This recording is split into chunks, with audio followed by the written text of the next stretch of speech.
You ever go out to eat at a Chinese restaurant? Oh, yeah, all the time. Went there Sunday night, actually. And you see, like, they've got that placemat that's on the table that shows you what year it is. I know the one you speak of. The one I was at did not have that, though. Where it says, like, year of the monkey, Yes. year of the dog. I am Year of the Dragon. Year of the dragon. I am. Okay. And then there's also, the months, I think, isn't there? Yeah, it's a zodiac calendar. The zodiac calendar. Yeah. Well, I think I figured out that Wheeling has its own zodiac calendar. Really? Yes. And why have you not shared this with me before? Well, because September apparently in the Wheeling world, at least for you and I, is the month of the tire. That would make sense. We've been busy with tires this week, John, haven't Yes, we? indeed. That's been a lot of tire adventures going on. Absolutely. I went and borrowed a set from a buddy yesterday, in fact. You have like a truck with like 16 tires in the back of it. What did you need to borrow tires for? Well, I'm swapping tires and rims around so I can get rid of a set of rims, and I needed some loaner roller tires so I can take the ones off I'm swapping from, put them on the ones I'm going to. Okay, I guess that makes sense. I mean, I'm just like, you didn't have enough tires with you the other day to make this work? Well, I had two 33s, two bald 31s, and a 30. So I had no way to make any sort of a halfway complete set. Huh. So with all the same, I can still work on it if I'm delayed a couple days. If I have 31s on one end and 33s on the other end, no bueno. Okay. All right. I've had some tire adventures too this week. Let's talk about some of these tire adventures and get into, what you should look for when you're buying used tires instead of just buying new ones. I'm for it.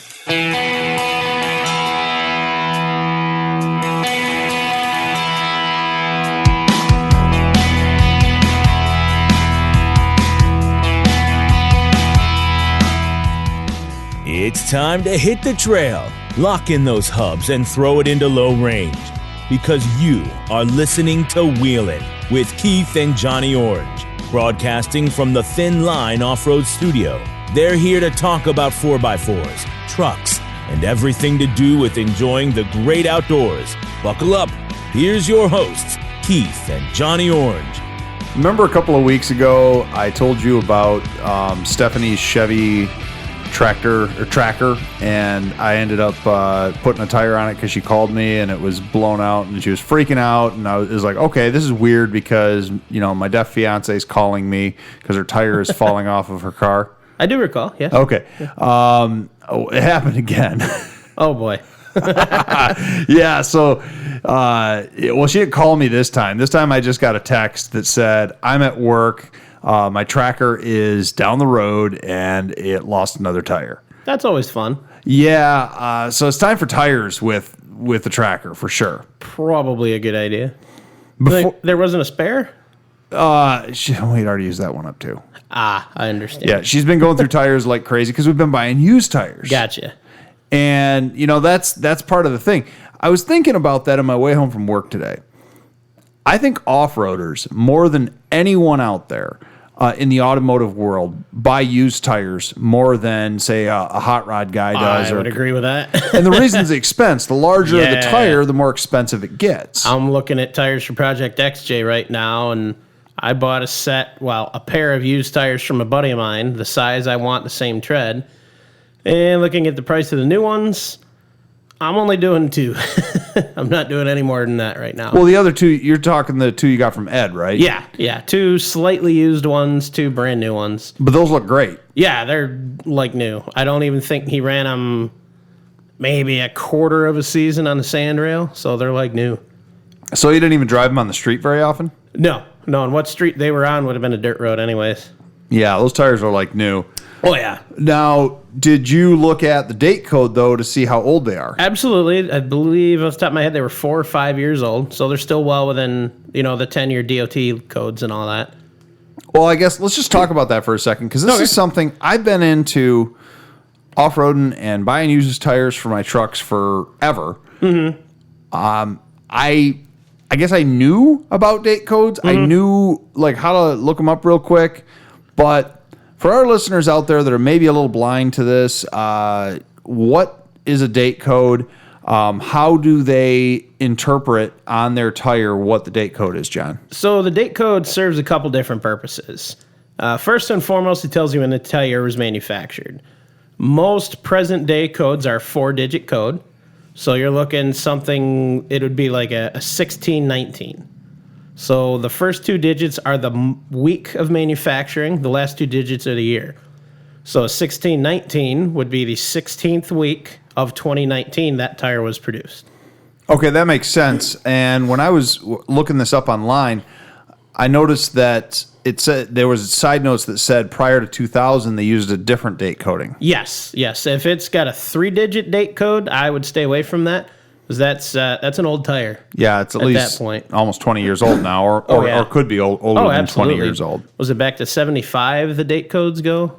Well, I tried finding that. Mm-hmm. Now, I don't know for sure like when it started officially, but I know that they put dates on tires as early as World War II because like some of the World War II, 6x6s and things like that say right on the side of the tire just the year of manufacture. They'll say like 43, 44, 45. I was looking at a set of axles out of a World War II era power wagon, but nice. They're not a power wagon, the WC or WX. Right. Yeah. So there was a set of axles out of those I was looking, and they had the original wartime tires and wheels on them. That's kind of cool. And they were all date coded 43. I wouldn't run those on the highway. Those are some old tires, wouldn't they? Yeah. That'd probably go poof when you hit about 60. Well, okay, so there we go. How old is too old?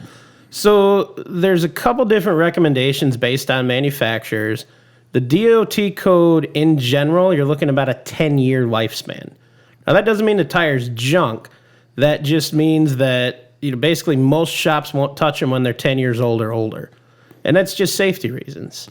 So if I buy a set of used tires and I'm not going to mount them myself, but I'm going to take them to one of the box stores or even just my local tire shop, chances are if it's over 10 years old, they're going to tell me that the tire's too old and they're not going to mess with it? There's always that chance, yes. Some shops will. I know a couple that will, and I know a number of them that won't touch them. Makes sense. So it comes back to safety and liability. One of the other reasons those date codes are on the tires is if there's a recall. If there's something down the road, they find out there's a problem with the rubber in this batch of tire, all those tires were made with this date code, they can track that. You can go see if you have them and if you're part of that recall. Okay.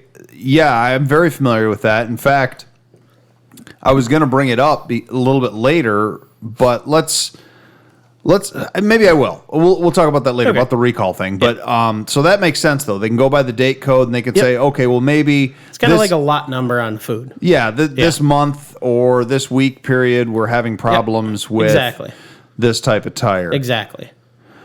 This is something, I guess, as an off-roader, I have not paid much attention to over the years.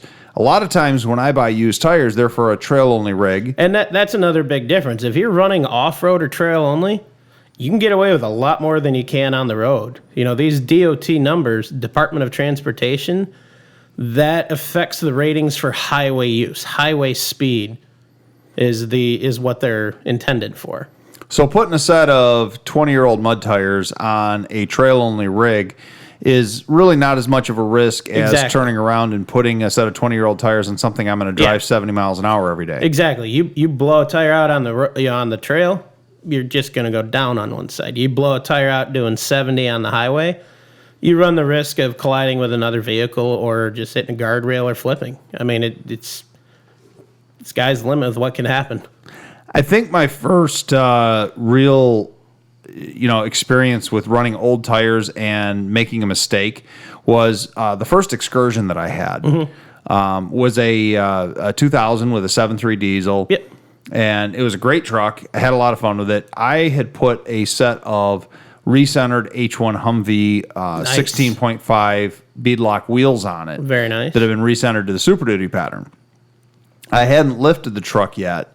And that was my plan, is I was going to lift it and I was going to run like some military surplus Humvee tires, some 37s on it, but I hadn't gotten around to that yet. And through some horse trading or something, I don't really remember exactly where they came from, but I got a set of 33 1250 16.5s that were they looked beautiful. They were in great shape, but I remember they were kind of an off-brand. They were an older off-brand tire that I don't think they've made for at least a decade. Possible. They looked great. I didn't think of date coating them, anything like that. Put them on the wheels. Drove it daily for about 2 months. Well, then one day I'm going down the freeway and I'm doing about 70 miles an hour, and I hit a pothole. One of the driver's front tire just completely explodes, shreds, took out my fender and my door. Ooh. Yeah, it did quite a bit of damage to the excursion, and even bent my bumper. It went around. That could have been a lot. What tires can do. Yeah, that could have been a lot worse. Oh, absolutely. And after that, I went and bought brand new tires for it. I actually sold the backspaced wheels. Or the recentered wheels. There was something in my mind that said, I'm not really, and I just got a little gun shy on it. Probably the wheels were fine. What I probably should have looked at was buying a set of new 16.5s, although 16.5s are a dying size of tire. You don't see a lot of those. Getting harder and harder to find. I've tried to track them down before for people, and it can be a challenge. I think about the only one that's really supporting the 16.5 market these days is Super Swamper and maybe Pitbull. Both Pitbull and Super. I can see it. Yeah, they've got 16.5 options, but most of those are like a mud tire. They're not like all-terrain. You look at what they're making, a lot of those are geared towards off-road only use. So, they're going to get you with more uncommon sizes. You know, a Hummer wheel is a more heavy-duty off-road wheel. So, again, that's your demand in your market there. Yeah, exactly. The 16.5 is nice for the off-roader, at least running the surplus Hummer wheels. Oh, yeah. They dismount pretty easily. Yeah. The 0.5 wheels, and that's something that, a lot of people don't know that, is that the 0.5s, the 14.5s, 15.5s kind of rare. They do exist in a trailer application. 16.5s, 17.5s, 19.5s. Those don't have a seating bead that keeps them on the wheel. The 0.5 wheels, they dismount super, super easy. But if it's not a beadlock wheel, that's what makes them bad off-road because you air them down and they pop off the wheels pretty easily. Yeah, I've only got the experience with the one Hummer wheel. That was a bad day. I remember that day. That was, oh man. With another type of run flat, it may not have been as bad of a day, but oh my. The big rubber one. That thing was a pain. Cost us one ratchet strap, but that'll happen. Back to story time a little bit, and this really isn't even a piece of news. I know that we kind of go into the 4x4 news usually towards the beginning of the podcast, usually, but if you've noticed on the Instagram, which we now have an Instagram account, by the way, which is Wheelin' WH. I gotta find that. We're Wheelin' Radio. We're Wheelin' Radio on Instagram. You can go on there. You can follow us on there. I have taken some pictures and put up Stephanie's Chevy tractor. Yes, that's the way I hashtagged it, Stephanie Chevy tractor. Nice. There's a story behind that, and I'm sure you want to know what that story is. Absolutely. Okay, so Stephanie and Hold on, let me go get some popcorn. I'll be right back. Are we taking a break? No. Oh, okay. Not yet. Stephanie and I have been together for probably a year. That's my fiance's name. And you know that, of course. We've been together about a year. She'd been introduced by me into off-roading. She loved it. She wanted her own little trail rig. She always loved the little Suzuki Samurais and the Chevy or the Geo Trackers. But she doesn't drive manual, so we needed teach to. her. Yeah, I know. We will eventually. She liked the little tracker. Well, in the town south of us, a little purple, which is like her favorite color, little like dark blue, purplish. I don't know what you actually call the color, but it was up for sale. Deep burgundy? Yeah, something like that. It was up for sale. It had a light T-bone to the passenger side. So the passenger side door was shot. The rocker was pushed in about 5 inches, and it only went in reverse. It only backed up. So it's great for demolition derbies. Sure. Oh, it would have been great for that. Yeah. And that's probably where it should have ended up. It was bone stock. I bought it for $400. Nice. Now, it does have the slightly more desirable, more rare 2.5 V6 instead of having the 4-cylinder in it. Very nice. It's like 160 horsepower. Sweet. So pretty respectable for a little tiny, And so I bought this thing, straightened the body, put a door on it, put a little 2-inch lift kit on it, spacer lift like we talked on a previous episode. And originally I went from the original around 26-inch tall tires that was on it, went to a set of 29-inch used tires. I like it. and those were used Zamboni tires. Awesome. There's an old picture. If I ever dig it up, I'll put it on 4x4 Talker on Wheeling, or maybe I want to see that. and it's Stephanie sitting in the shop pulling all of the studs out of the tires, the used tires. Nice. So we put those on. She ended up using this as a daily driver instead of a trail rig. And over about 3 years, burned up the mud terrains. Naturally. We went from 29s to a 30-inch Nice. BFG all-terrain that we had gotten a set of them used pretty cheap. They, an adventure, like I talked, the one had, peeled apart, where she called the one day, and then another one did. And so now we've gone up to 31s, thanks to you, actually, because you had the two 31s. Now we're still looking for two more 31s. I've been keeping an eye out. So I thought I found some the other day, but they were metric sizes. The reason we call it Stephanie's Chevy Tractor was the guy that we bought the thing from. When I was over there and I'm talking to the guy, he kept telling me how he's owned all sorts of these tractors. And I'm like, you mean tracker? And he's like, yeah, Chevy Tractor and Geo Tractor. And I'm like, I corrected him about 3 times during our conversation, and I eventually gave up. The guy just that's what they were called. That was some people, yeah. So I call it a little Chevy Tractor. I like it. With a T instead of a CK. I like it. But, so, hopefully we'll get her out in the trails in this thing eventually. Oh, yeah. But I found that the 31s are the limit with the lift kit. I may even have to do a little bit of fender trimming in the front. Yeah, just take it off-roading, let it self-clearance. I could do that.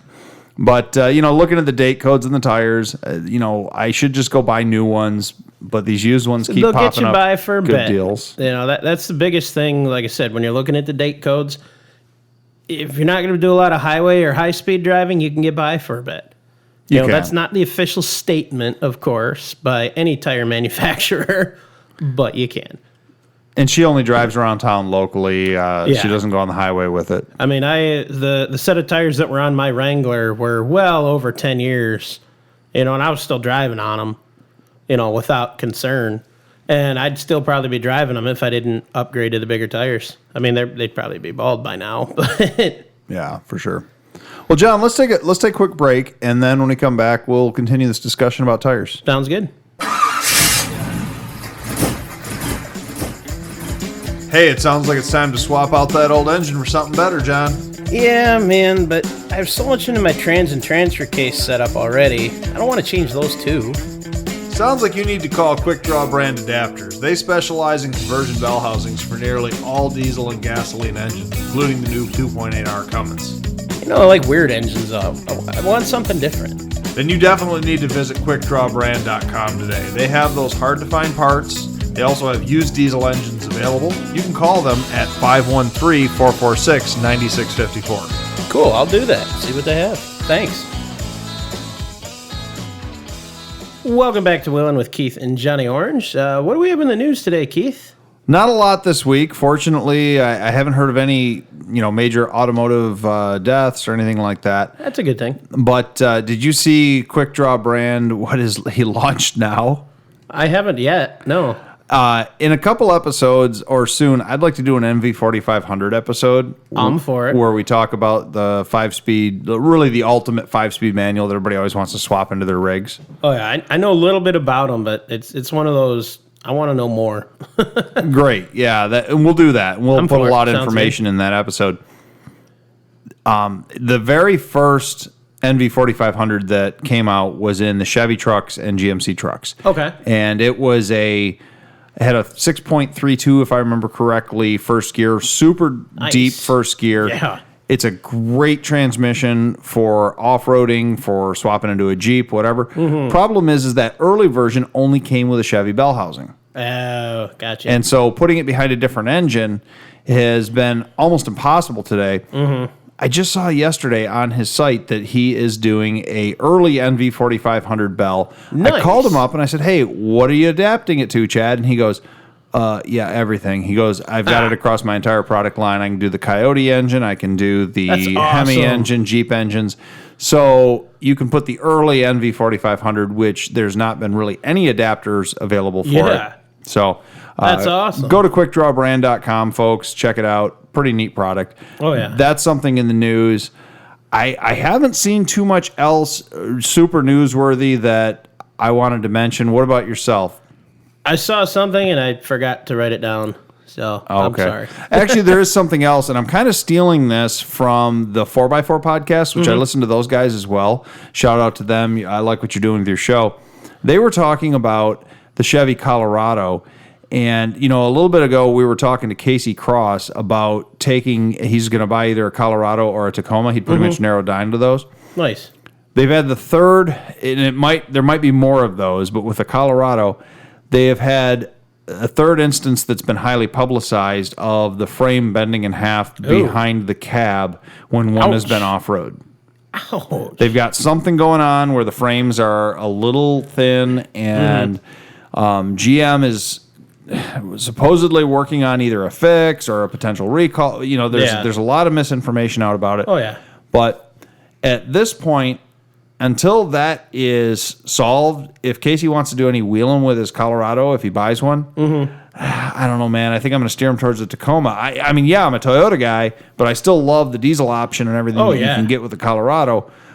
But I don't want to be thinking, okay, if I take this thing off-road and I'm starting to bounce down this trail, am I going to bend my frame behind the cab? Could always tube it.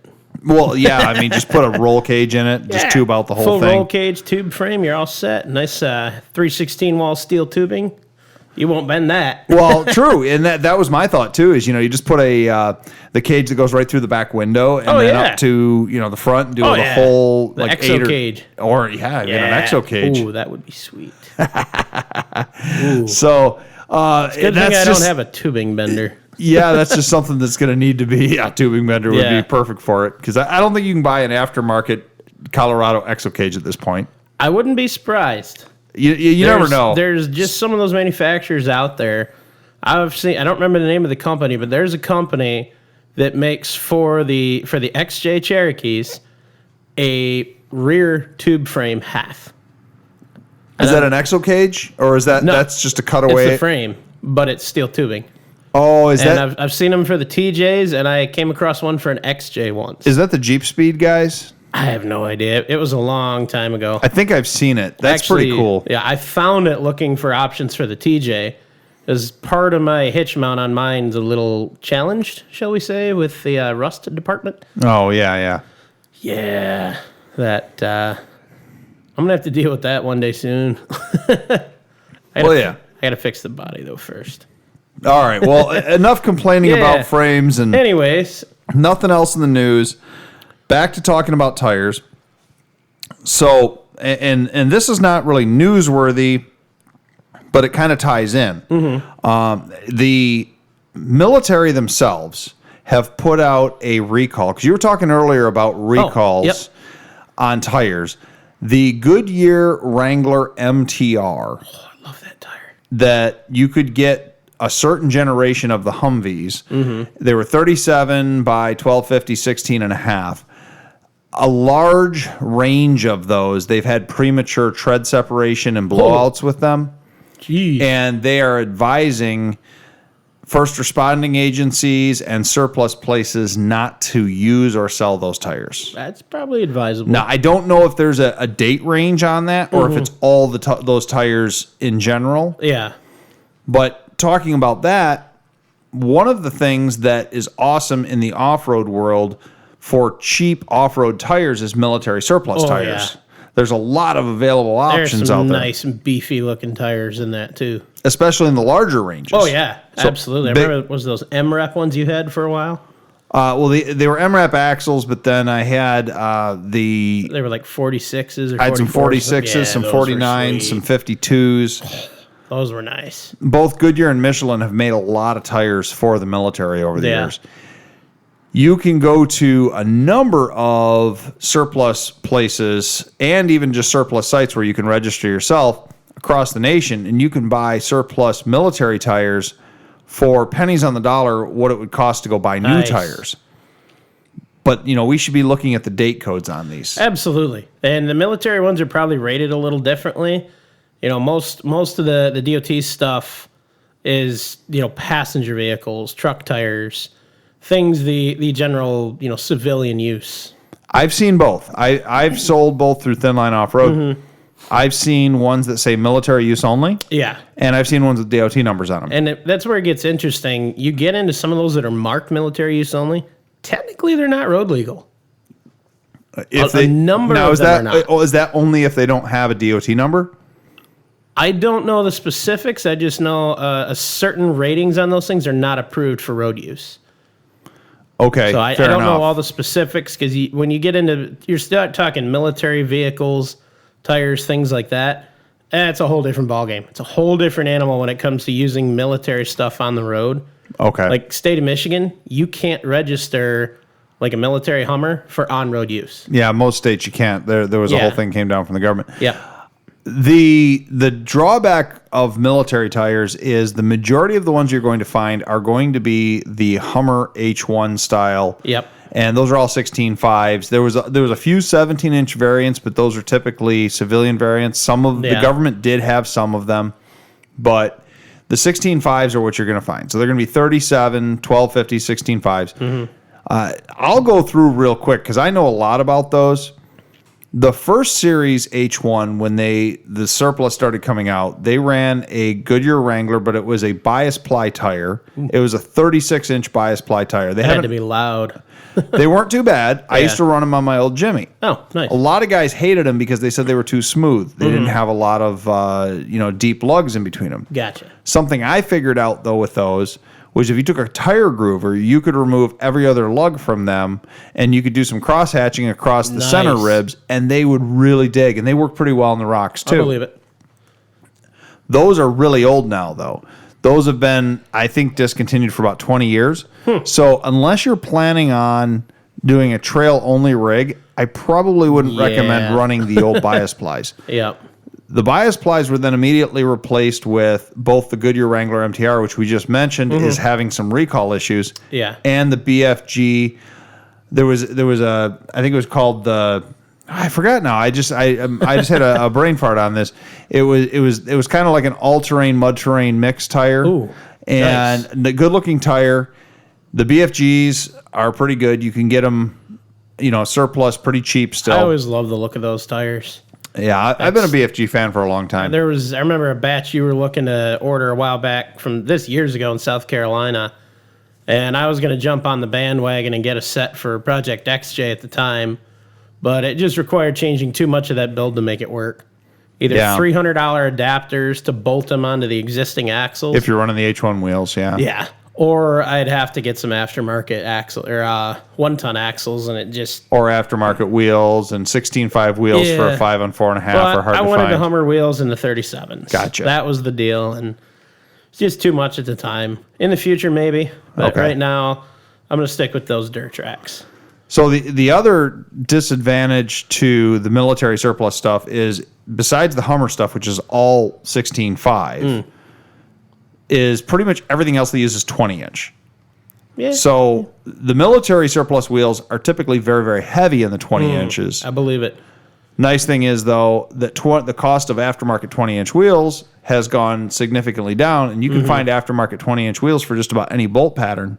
So if you're planning on running big 20-inch aftermarket or 20-inch military surplus tires, you can buy some aftermarket wheels. I've done that before. It works out all right. I could bolt that on Project XJ? Yeah, but do you really want to run 20-inch wheels with, say, a 33-inch tire? There's not going to be enough sidewall. No, we'll keep the words for those people down. But Okay. So, that's the thing. That's the larger the wheel, the more sidewall you're still going to want to have. Absolutely. So I personally probably would not run a large military surplus tire on a 20-inch wheel, anything smaller than about 40 inches, 42 inches. I would agree with that. So that's... I'm nowhere near that tire height in any of my builds right now, so I'm good. Exactly. I could see, for what I'm building, I could see 35s, maybe 36s at some point in time. I think everything I have would fit 35s with the way I'm building it. But at that point, I'm looking more wear and tear on the brakes, the axles, U-joints. I'd have to start beefing everything up. And I think I'm at the practical limit with 33s on all that. Yeah, 33s look pretty good on Project XJ. I like that. I mean, like I said, maybe 35s in the future. It may be eventually, but like I said, those Duratracks, I just love those things, man. Good tires. Oh, yeah. Well, they make them in the 35, don't they? Honestly, I don't know. I'm pretty sure they do. I think you can get those all the way up into about a 37. Really? I think. I have to check that I out. could be wrong. When I built it at the time, I found a smoking deal on a set of the Super Swamper TSLs, radial plies. Yeah. And I bought them. Again, not knowing anything about date codes or anything at the time. That's what my plan was to run. They were awesome tires. They still had tons of tread left. And at the time, I needed some money. I had decided already by that point, I want to run the same tires on Project XJ as I did on the Wrangler. So I sold the Swampers. And when I was selling them to the guy, it was one of those, I noticed the date code, and it's like, oh, these are like 20-year-old tires. Oh, yeah. And I, of course, informed the buyer. He says, yeah, that's fine. We're running them on a gambler rig. So they're running them on an off-road race, and that was it. They had to survive one run. So he was more than happy with it. Yeah, that'd be fine. Yeah. Now, my experience, I've done a lot of the BFG TSLs and the boggers over the years, used and new. Yeah. My experience has been that the bias ones tend to age pretty well. I've had some pretty old bias BFGs, bias super swampers that have, they're 20 years old and they look fine. Oh, yeah. And they seem to be pretty supple when I go to mount them. That's to say, they're usually a lot harder, is why the radials, they're a lot softer of a rubber compound. Okay. So they tend to break down a little quicker, wear out a little faster. That's the one downside to them, but it's a lot more comfortable of a ride, a lot better traction, and it's just, it's a lot better grip. Yeah, that's something I don't know enough about, like rubber compounds and how things age with them. But this week, like I said, it was kind of the week of the tire, or the month of the tire. Mm-hmm. You had brought me those 37s to mount on that 117-inch wheel. Mm-hmm. And they were used. Yep. They were, I don't know, what date code was what, 10, 11 years old? 2011. 2011. Was So the date, they weren't that old, but they were the first generation BFG all-terrain. Yeah. And I went to go dismount the first one, and the sidewall just started flaking apart in pieces. That's nuts. Must have had some sort of chemical exposure at some point for it to do that. I don't know if it's that, because on Stephanie's Chevy tractor, you just keep giggling when I say that, don't you? I love that. That has the first generation BFG all-terrains on it as well. Mm-hmm. Well, it's got the KOs. There was actually before they had the KO, there was another all-terrain, BFG all-terrain. Mm-hmm. And Don't remember what it was called, but I do recall it. Yeah, I'm talking about the first generation KOs. Yep. We've destroyed or blown up 4 of those in the last 2 months. Jeez. So I'm thinking that the age on the first generation KOs, I think it's just getting to the point where I don't think I would run them anymore. It's possible. That happens sometimes. And the KO2s, came out around what, 8-9 years ago, didn't they? Something like that, yeah. I thought it was a little more recent than that, actually. I could be wrong. Well, I just bought those ones that you had told me about online that I found on a forum. We were talking about the last episode for Project Excursion. Yep. So I've got those 37 KO2s now. Nice. And they're load range D. We're going to see how... Did the cat just fall off the... I believe so. That was hilarious. Okay, all right. Anyway. Yeah, okay. I've got those KO2s, and I've got them mounted up on some aftermarket wheels, hoping that they work out pretty well for Project Excursion. Yeah. Did you happen to notice the date code? I thought you told me the date code on them. Didn't you say they were like 2013 or 15 or something? I don't remember. We'll go look after this. Okay, yeah. They're very supple. There was no cracking, no nothing on them. I'm pretty confident that they're okay tires. Cool. Very cool. But, so, I'm not complaining about the BFGs. Like I said, I'm a big fan of the BFGs. I've liked them in the past. I like a good all-terrain tire. So the Goodyear ones, these ones they really stood out to me. They had a lot of nice sidewall bite to them. Sure. Nice deep tread. And if you look on the inside of the tread on those even, there's little, I don't know what you call them, ridges for, I'll call it deep traction, quote unquote. I think those are actually for cleaning out mud when you're spinning. Yeah. It kind of breaks the surface tension. There's a purpose of them, I know. I just don't know what. It breaks the surface tension. Okay, nice. So if clay and mud gets packed in there, they tend to fly out there. Oh, cool. Good to know. So, okay, so we're talking about all these different tires, and maybe people's heads are spinning, but off-road guys love tires. You know this. Yeah. And a lot of off-road guys can talk tires for hours. Yeah. If somebody's looking to buy some used tires, on Facebook Marketplace or Craigslist or even getting them from a junkyard. You know, we've talked about looking I've at done all of this. Yeah, so have I. So have I. You know, they need to look at the date codes. They need to look at the overall condition of the tire, see if it's dry cracked, weather cracked, especially around where the bead meets the wheel. Oh, yeah. That's an important part. Absolutely, because that's what keeps the air in your tire. Yeah, if there's any cracking there. The other thing you want to look for is sidewall damage. If you're buying a used tire, make sure there's no punctures, tears, or anything on the sidewall, and then within an inch of the sidewall. Yeah, because tire shops won't fix those. Oh, no, it's an extreme safety hazard to put a plug or something on a sidewall of a tire that you're running at high speed. Well, a lot of off-roaders will buy that goop, and it's like a vulcanizing you do yourself. But for an off-road only tire, that's perfectly acceptable. Not on the street, though. Yeah, I've seen trail fixes, people using wire and plugs to stitch up a sidewall tire to get it off the trail. Sure. I would never in a million years run that on the road. No. But in a pinch to get you off a trail, but that's a whole different story. Yeah. So tread itself, tread depth, people looking at instead of used tires. You know, personally, I tend not to buy any tires that have less than 50% tread. Yeah. Again, depends what you're doing. You know, if it's something you're rolling around, you need something to get you by and they're cheap, go for it. But keep in mind, and again, this predominantly deals with an on-road tire. So tires are measured in 30 seconds of an inch. Why or who came up with that standard, I have no idea. But when you start to get anywhere from about 2 to 4 30 seconds of tread left, it becomes unsafe. Your stopping distance is reduced. You don't have a lot of bite to it. Yeah, and in fact, a commercial vehicle, and we're not talking about buying used commercial tires here, but a commercial vehicle can't have less than 430 seconds in the front and 230 seconds in the rear. Yeah. And so that deals with your steering and braking. Exactly. Yeah.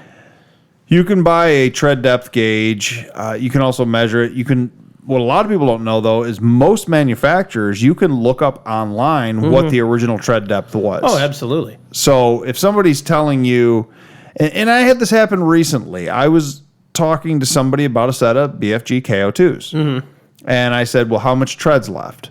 Because the pictures they had online, you know, tread pictures are always terrible. Oh, yeah. Hard to tell. It doesn't matter if you put a coin in there to see the head. That's not an accurate measurement. When you're measuring them, you need to go, 3 or 4 different places across the tread and around it. Sure. You want to get an average of what it is.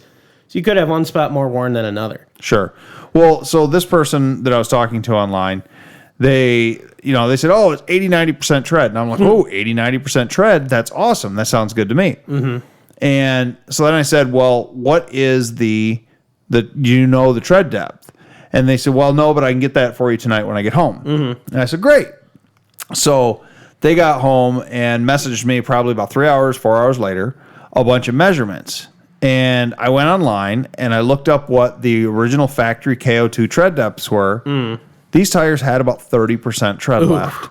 I messaged it back. I said, listen, this is about 30% tread. I said, I'm not super interested. I said, I am looking for a set of kind of street roll around tires for Project FJ60. And I would give you this much for them. And they're like, oh, these are blah, blah, blah, so many hundreds of dollars new. And like, well, my but offer, you have nothing left. my offer is really, 20-30% of what they cost new anyway. Yeah. So I'm kind of giving you what is left of the tire. Yeah. And they were like, oh, no, I can't do that much. I need this big dollar. And I ended up passing on the deal. Yeah. But just asking what that was and looking it up, if I would have just took them on their word that it was 80, 90% tread depth. Oh, yeah, you'd have bought junk tires. I would have bought junk tires. And, the thing is, too, with an off-road tire, now, of course, most of us off-roaders know this, but 30% of most off-road tires is still probably deeper tread than most car tires. Absolutely. So if you're new to off-roading and you go out to say buy a set of used tires for your Jeep. Let's say you bought a brand new Jeep or a used Jeep that has straight up street tires on it. And you go out and you look at these used tires. You go, oh, well, the tread's about the same depth as what I've got on my stock street tires on here. No, those tires are worn out. Yeah. You need to look for something with some deeper treads. Yep.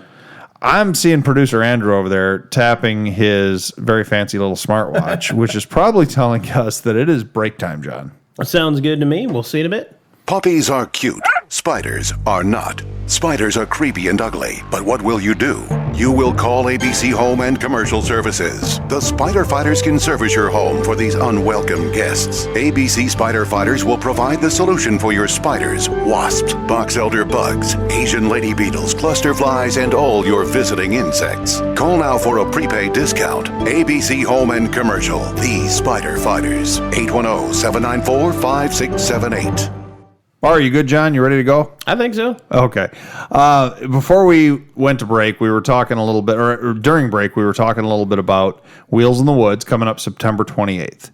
I'm so excited. Looking forward to that. I am. So go to wheelsinthewoods.info if you are interested in Wheels in the Woods. It's going to be an awesome show. Got a lot of events. Yeah. We're adding more to it every single day. The awards have come back. They look great. We've got our sponsors all lined up.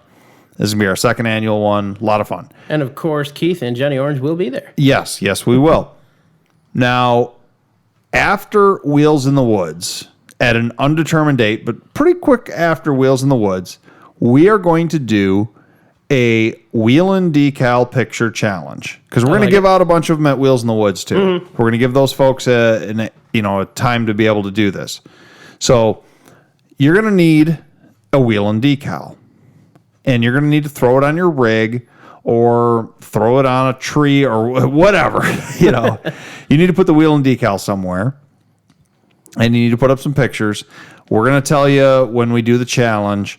And we're going to have a pretty good prize for it. So I like it. Yeah, but you need to get a Wheelin' Decal. So didn't somebody just post a picture on, was it 4x4 Talk about that? Yeah, I have no idea who did it, and I am not going to name names, but apparently a Wheelin' Decal found itself on some sort of freeway off-ramp guard or something. I don't know. I full well suspected it was you. It was not me. When I saw that, I was like, okay, that's it. Yeah, I don't do the graffiti thing, but somebody slapped a Wheelin' Decal on some random thing on a freeway. That's awesome.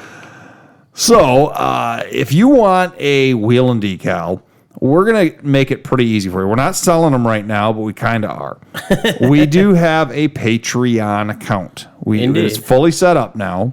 There are multiple levels. Now, on the Patreon account, if you go to patreon.com and you type in Wheelin' with our little apostrophe at the end, WHEELIN apostrophe, you'll find us. And you can become a Patreon member on there, and you can get access to our End of the Trail show, which is a lot of fun. John and I have a lot of fun with the End of the Trail show. Yeah. So you can listen to them. Now, the lowest level on there is $2 a month, and you get nothing but access to the End of the Trail show. When you go to the $5 a month, you do get the Wheelin' Decal. But here is what we are going to do. For listeners only. This is listeners only. We're not even putting it on the website. If you sign up at the $2 level, we are going to send you until September 28th. So you have to sign up prior to September 28th, which is Wheels in the Woods. We are going to send you 2 Wheelin' decals and a Museum of Off-Road Adventure decal. I like it. So they'll have 3 decals to throw on their Jeep or to do whatever with, and they're going to have an opportunity for the picture challenge. So this is going to be the easiest way to get a Wheelin' decal. You don't have to win it. It's going to cost you $2. I like it. If you don't like the End of the Trail show after a month, you can cancel your Patreon account. We hope you don't, but $2. Go on to patreon.com and find Wheelin', sign up. Somehow we'll get a hold of you. I think we get a notification, your email. We'll probably have to email you for your address. And of course, let us know what you think about it. If you'd like to hear more about a certain thing or don't like something we do, let us know. Yeah, absolutely. Absolutely. So that's going to be your way that you can get a Wheelin' decal, a couple of them this time, and a Mora decal, which is pretty cool. Indeed. Speaking of news, we didn't talk about news with the Mora right now. That's true. We have not yet. Do you got anything big going on with the Mora? Not anything that you don't. Well, it's true. Yeah, we're both on the board. The only thing besides Wheels in the Woods coming up is the Museum of Off-Road Adventure. We still have a few spaces. We are looking for some long-term loans of vehicles. If anybody has a really cool, unique vehicle, we've talked about it before, reach out to us if you're looking for a home for it. You don't have to give us the vehicle. We can take them on loan. There's all sorts of different things, so we don't need to get into all that. Typically done on like a 1-year process. Yeah, well, this isn't free winter storage. This is something to, display for the public. So if you've got something pretty cool, get a hold of us. I think that's about it on that. Back to tires. You were telling me during the break that it's very, very important, and this is something that we had breezed over, to look at load rating on tires. Oh, yeah. Yeah, especially if it's a heavy-duty truck, something you're going to be hauling with. You want to make sure you have the right rating. Otherwise, you're going to just burn through them, and you risk blowing them out. Yeah, so they typically start around load range C, right? Yes. The C, D, E are the most common for trucks, and then there's like F for some of the really heavy stuff. Yeah, and G. I don't know all the numbers and what the breakdown per letter and all that. I think those are called letters, John. I know. I caught myself. Okay. I don't know what all the letters break down to as far as weight ratings and all that. Yeah. But they deal with your weight and speed ratings. Yeah, they do. That was part of my hesitation with going these load range Ds for the Excursion. My Excursion door code or door sticker says that it's supposed to have load range D tires.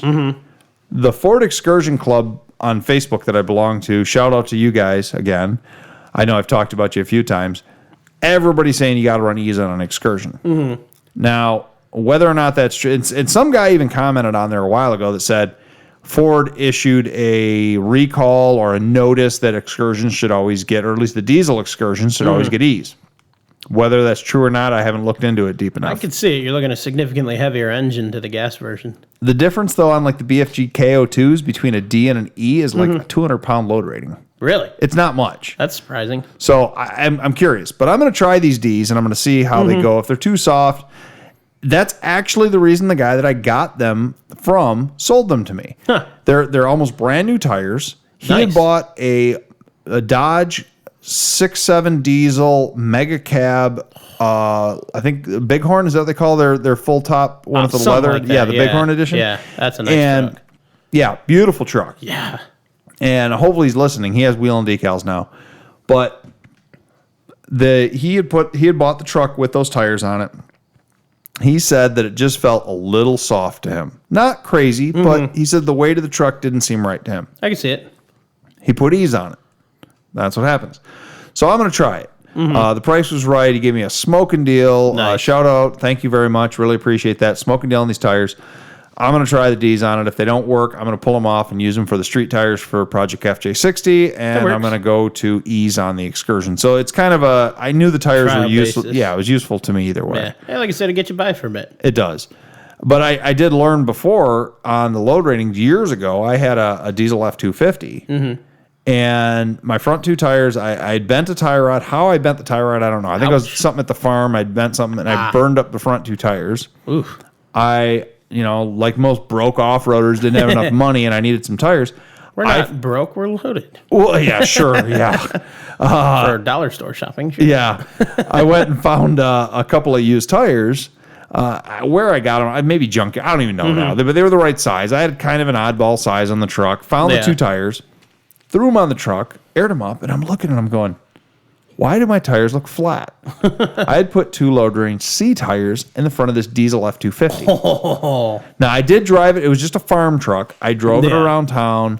I wouldn't have taken it on the freeway or anything like that, but I didn't ever fully trust it with the C's in the front. Oh, I wouldn't have either. And, probably had some amazing grip, though. Well, maybe. But, it was just, the load range is important. Oh, yeah. For sure. And so, if you're looking like a Wrangler or something, C's are probably fine. I don't know what's normal on those, but C's and D's. Well, they even had E's on some of the Rubicons, but it was just because that was the tread pattern that was available in that size. Yeah. And then they actually recommended them to be at a lesser PSI than they had. I can see it. Yeah. But so look at what your vehicle's supposed to have. Oh yeah. You can go heavier. It might ride a little harder. Yeah. So if your vehicle says it's supposed to have C's and you put E's on it, you're going to have a rough ride. You might a little bit. Yeah. But don't go the other way around. If you're supposed to have E's, don't be running around on C's. Yeah, that again comes down to a safety factor. Yeah. So tire. There was you were talking about sizes. There's some differences in actual versus what is advertised. Yeah. So you have like a 33-inch class, actual measurement might be a little more, a little less than 33. I found that, and Super Swamper is one of the worst ones for that. Oh, I believe it. They've got beautiful tires, but for example, I have a set of basically brand new 37-inch boggers on Project FJ60 right now. Mm-hmm. They're only on an 8-inch wide rim, and they measure out to like 34 and a half. I could see it. It's 2.5 inches smaller than that. Well, it's irritating. Oh, yeah. I found that problem with my Wrangler. I put a corrected speedometer gear in there for the tire size, and checking by GPS and a couple other speed tracking apps, I'm actually running a little slower than what my speedo's showing. Okay. Which means my odometer's off, which drives me nuts. Okay. Now, that would drive me nuts, too. Oh, yeah. You know something else that drives me nuts, speaking of tires, and really, unless you got something else, I think I kind of want to finish up on this, but this is a little bit of a complaint about a fad that I'm seeing right now. I know where you're going with this. The stretch tire fad. Yeah. What is wrong with you people? All right. I'll say it, too. I don't agree with it. No. I don't think it's a good idea. It's stupid. These guys are running like 14 wide wheels with a 1250 tire. That can't be safe. They're not. A lot of the I've done a lot of reading about it. A lot of the manufacturers have come out straight up saying that you shouldn't be doing it. No. Now, with the little footnote, I'm going to put a little asterisk footnote there, that some of the manufacturers are now making tires that are meant to, but they still don't call them a 1250. Now they're calling them a 14 or whatever, and they're supposed to go on there. But they have that weird crown, so they're a weird. They have that look. Yeah, they're designed for it. They're designed for it. I'm not a fan of the look whatsoever. Yeah. Oh no, it's but taking a 1250 wide tire or a 1050 wide tire and putting it on something that's 2 or 3 inches wider, and it's not meant for it, you're going to be looking at damage to your sidewall. Oh yeah. You're going to be looking at something that if you air it down at all is going to just fall right out. Not that they're airing them down to off-road them, but it's just it's a huge safety thing. I know people say, oh, well, style and blah, blah, blah, and this and that. I've never bought into that whole thing. It's not an off-road look. No. There's no off-road function. Off-road is more about function. That's what I like about it. But, this is something that I think a lot of people don't think about when they go to buy used tires. True. I have gotten in the habit now of asking, what size rims did you have these on? Huh. Because let me ask you, John, would you want to buy a set of off-road tires for your Jeep if you knew that they had been stretched and ran for 20,000 miles on a tire, on a rim that was way too wide for it? No. I don't care what the math says. I wouldn't. I wouldn't trust the tire either. No. That was something with those BFGs I just bought. Yeah. 3 of them look great. One of them... I've never thought to even ask that. That's exactly. One of them kind of looked like it had been on a wider rim. Mm-hmm. And I said, what size rims did you run these on? And the guy's like, I don't know what the rim width is. And I says, well, did they all come off this wasn't stretched, was it? And he's like, no, it wasn't stretched. He goes, they came off these rims on my truck. And he pointed at them. They were regular, I don't know, maybe 9 wides. Mm-hmm. So I felt comfortable at that point. Yeah. And, we got talking a little bit, and the one tire, he believes, had been a replacement due to a blowout or something. Gotcha. So the age was different. Yeah. Fine. But, yeah, I personally, I'm telling you, I don't think I'd be comfortable running a formerly stretched tire, even on the correct rim now. I don't think I would. I mean, it might be all right. Maybe someone with more experience can chime in on the forum or on the 4x4 talk. Yeah, but I personally wouldn't. Yeah, to me, I'm thinking that the sidewall's been compromised. Oh, yeah. I would agree with that completely. So, and maybe a tire manufacturer, if there's a tire manufacturer listening and they want to say, oh, no, they're fine, you can do that all day long, correct us. I mean, we're pros. We're not above that. We're always looking, if we're wrong on something, let us know. Sure. We want to make sure we're giving out the correct information. Absolutely. So. Well, we have given a lot of information out. We've kind of chatted a little bit about tires and different ideas here. Mm-hmm. What else you want to talk about tires, John? That I don't know. Besides the fact that, once again, you want to use my tire machine, don't you? Yeah.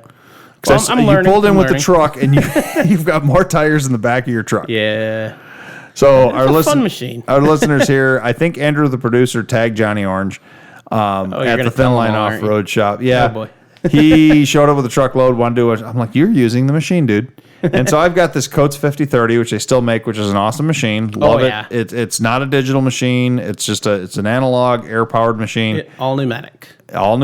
And so John, after like 2 tires, got the hang of it, and he was looking like a pro out there ripping them things off the rim. I don't know about that. Well, but did pretty good, buddy. Oh, thank you. So I'm sure you want to use it tonight. So we need to end this. So we've got a little bit of time for you to do that, don't we? Sounds good. All right. Why don't you do that, John? All right. Well, thanks for listening, and have a good one, everybody.